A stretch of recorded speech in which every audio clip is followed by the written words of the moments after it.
Som. Você me ouve. E agora você me vê. E aí, pessoal, tudo bem contigo? Isso por aqui para a gente resolver juntos a questão 57 do vestibular 2018 da FMJ. Quer tentar mais uma vez? Então pausa o vídeo agora, porque eu vou resolver com você. Em 3, 2, 1. Vem. Um raio de luz monocromático que se propaga pelo ar incide no centro da base de um sólido com a forma de um cilindro circular reto. Um cilindro, bases são círculos, e ele é reto porque essas bases são perpendiculares com a lateral, com o corpo do cilindro.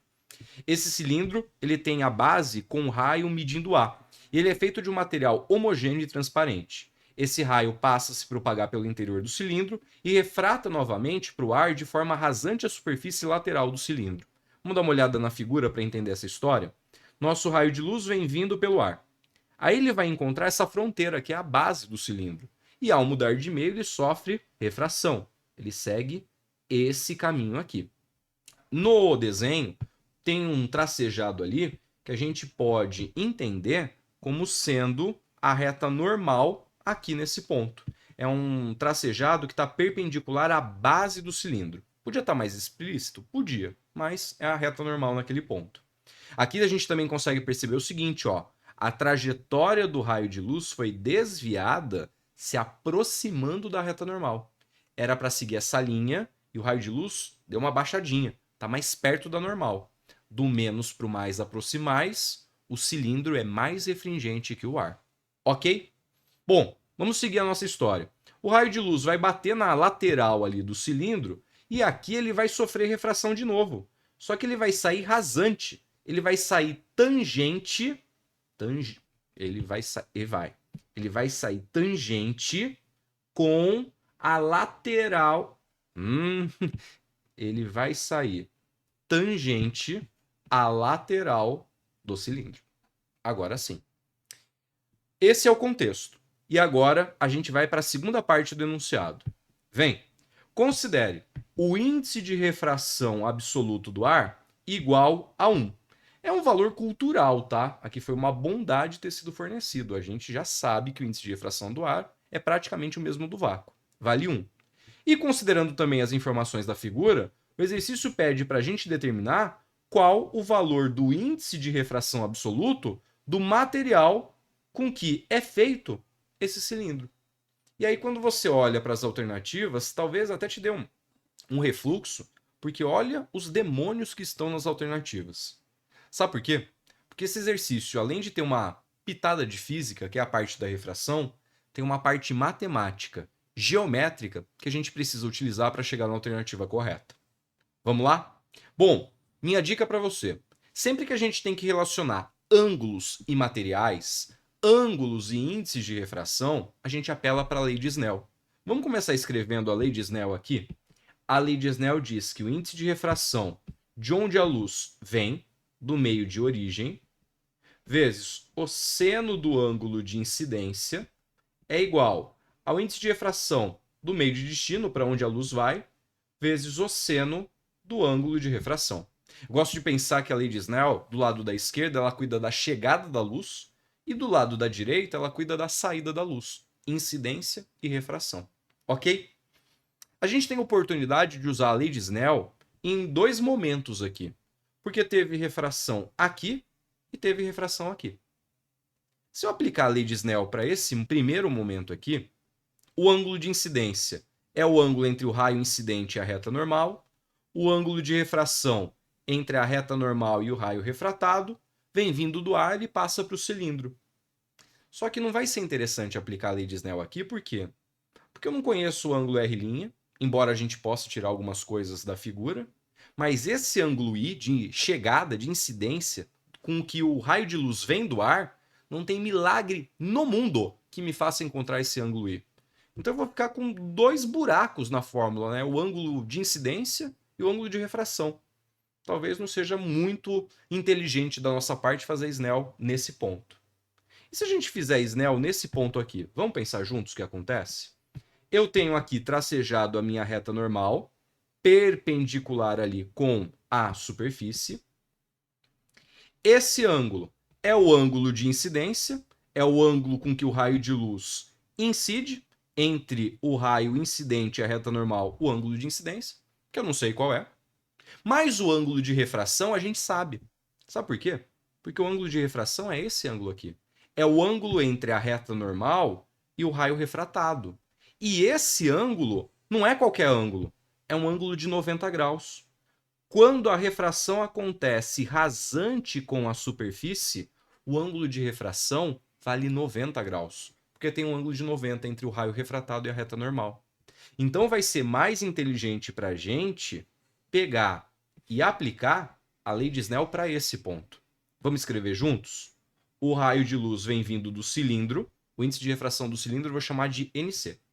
E ele vem vindo com um ângulo de incidência que eu não faço ideia de qual é. Ele vai para o lado de fora, que é o ar, e ele passa, ele refrata com um ângulo que vale 90 graus. Seno de 90 vale 1. Olha como fica a conta.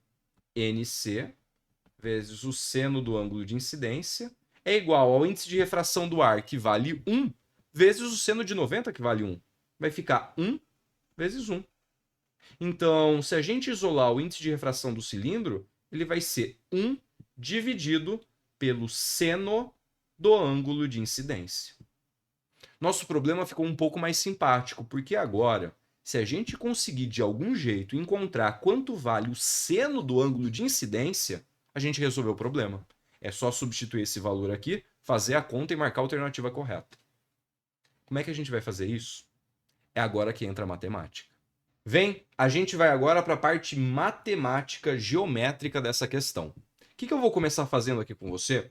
Eu vou prolongar aqui esse tracejado que passa pela base do nosso cilindro. Sabe por quê?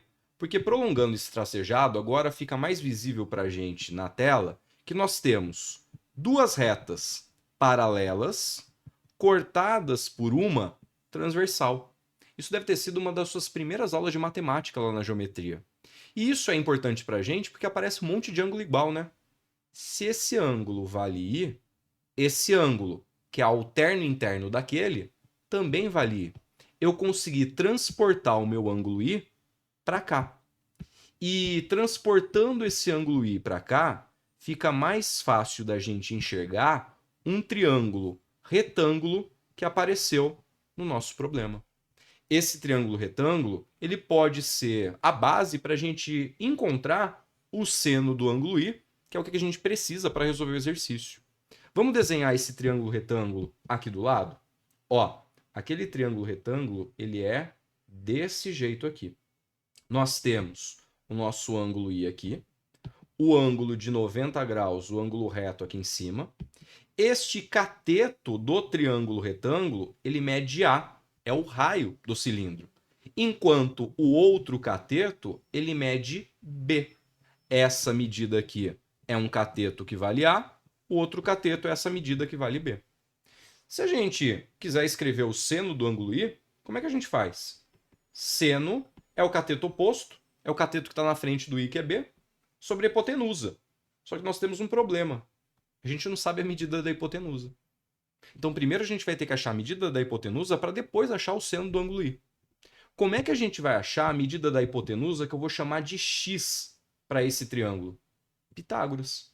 O Pitágoras diz que a medida da hipotenusa ao quadrado é igual à medida de um cateto ao quadrado mais a medida do outro cateto ao quadrado.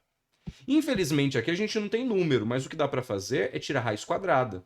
X, que é a hipotenusa do nosso triângulo, mede raiz quadrada de A quadrado mais B quadrado.